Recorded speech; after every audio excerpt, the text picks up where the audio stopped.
Movie शुरुआत होते ही हमें मेमो नाम की एक लड़की को दिखाई जाती है जो अपनी बॉयफ्रेंड नीनो से मिलने जा रही थी। दरअसल मीमो एक ऐसी लड़की थी जो अपनी बॉयफ्रेंड के लिए किसी भी हद तक जाने के लिए तैयार थी। इसी का फायदा उठा के उसकी बॉयफ्रेंड नीनो उसे 15 दिन के लिए एक बोतल क्लब में काम करने के लिए कहता है, क्योंकि नीनो की पैसों की नीड था। इसके बाद हम दोनों यहाँ से निकल के शादी कर लेंगे, जिससे मेमो मान जाती है और नीनो उसे बोतल क्लब में छोड़कर चला जाता है। बोतल एक ऐसी जगह होती है जहाँ पे धंधा किया जाती है। फिर वहाँ मेमो बोतल की ओनर कोलैट से मिलती है, जो उसे कहती है यह तुम्हें एक प्राइवेट रूम मिलेगी और क्लाइंट भी मिल जाएंगे, बदले में तुम्हें हमें तुम्हारी कमाई की 50% देना पड़ेगा। इसके बाद कोलैट वहाँ की बाकी लड़कियों से मीमो को मिलाती है। इसके बाद मीमो को डॉक्टर के पास लिया जाता है। डॉक्टर मीमो को अपनी सारे कपड़े उतारने के लिए कहता है। फिर जब डॉक्टर मीमो की बॉडी चेकअप कर रहा था तो वो मीमो से पूछता है वो ये सब काम क्यों कर रही है, तो वो डॉक्टर से बताती है मैं सब अपनी बॉयफ्रेंड के लिए कर रही हूँ, वैसे भी 15 दिन के बाद मैं यहाँ से निकल के उससे शादी कर लूंगी। नेक्स्ट डे कोलैट सबके सामने मीमो को पैप्रिका नाम से परिचय करवाती है। वो काफी खूबसूरत होती है, इसी वजह से पहले दिन में उसे कस्टमर मिल जाता है, जो देखकर कोलैट काफी खुश होती है। इसके बाद से पैप्रिका काफी खुश रहने लगी थी, क्योंकि जो भी कस्टमर बोतल में आता है वो सबसे पहले पैप्रिका को ही पसंद करते थे। ऐसे ही करते हुए पैप्रिका 15 दिन में लगभग 40 कस्टमर को सर्विस दे चुकी थी, जिसकी वजह से उसके पास काफी पैसे जमा हो जाती है, जो देखकर पैप्रिका काफी खुश हो जाती है और कोलैट भी काफी खुश थी, क्योंकि 15 दिन के अंदर पैप्रिका बोतल की डिमांड काफी इंक्रीज कर दी थी।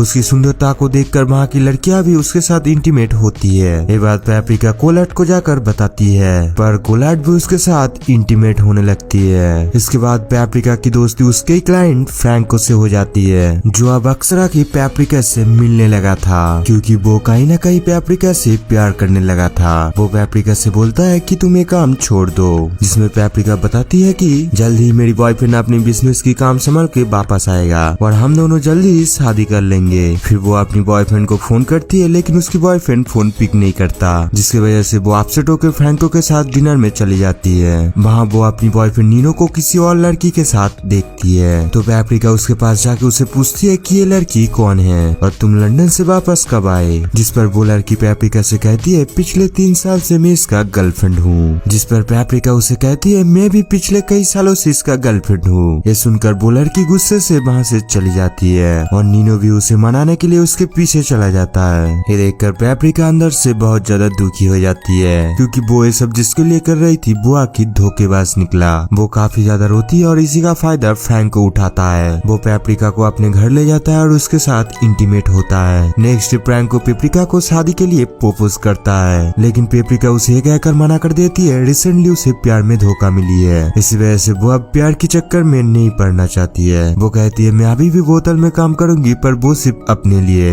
नेक्स्ट बोतल में नीनो आता है और वो पैप्रिका से अपनी काम का 60% हिस्सा मांगता है, लेकिन पैप्रिका उसे एक पैसा भी देने से इनकार कर देती है। तभी नीनो कहता है मैं तुम्हारा पिम्प हूँ, बोतल की रूल्स के मुताबिक मुझे तो तुम्हें वो पैसा देना ही पड़ेगा। पिम्प का मतलब होता है नीनो एक ऐसा लड़का था जो सीधी सादी खूबसूरत लड़की को अपने प्यार में फंसा के बोतल में काम करवाता था ताकि उसे 60% कमीशन मिल सके। नेक्स्ट एक दूसरी लड़की का पिम्प उसे बहुत मारता है, क्योंकि उसने उसकी पिप को कमीशन देने से मना कर दी थी। ये देखकर पैप्रिका बहुत ज्यादा डर जाती है और वो डिसाइड करती है इस बोतल को छोड़कर वो दूसरी शहर चली जाएगी। नेक्स्ट पैप्रिका दूसरी शहर के लिए निकल पड़ती है, लेकिन ट्रेन में उसे उसी लड़की का पिम्प दिखाई देती है जिसने उस लड़की को बहुत बुरी तरह से मारा था। वो पैप्रिका को पहचान लेता है और ट्रेन में उसके साथ जबरदस्ती इंटीमेट होने लगता है। नेक्स्ट डे हम पैप्रिका को उसी लड़के के साथ देखते हैं। वो पैप्रिका से कहता है मैं तुम्हें एक्ट्रेस की जॉब दिलवाऊंगा, लेकिन पैप्रिका उसे साफ मना कर देती है, क्योंकि अभी उसे किसी पर ट्रस्ट नहीं है। उसके बाद पैप्रिका एक बार क्लब में जॉब के लिए जाती है, लेकिन बार की ओनर उसे एक अलग तरीके से ट्रीट करता है और वो पैप्रिका को जॉब देने से इनकार कर देता है। अब उसके पास कोई भी ऑप्शन नहीं था, इसी वजह से वो एक नई बोतल में काम करने लगती है। अब पैप्रिका एक ऐसे बोतल में थी जहाँ बहुत बड़े बड़े अमीर लोग आते थे और उसे पिछले बोतल से काफी ज्यादा पैसे मिलने लगी थी।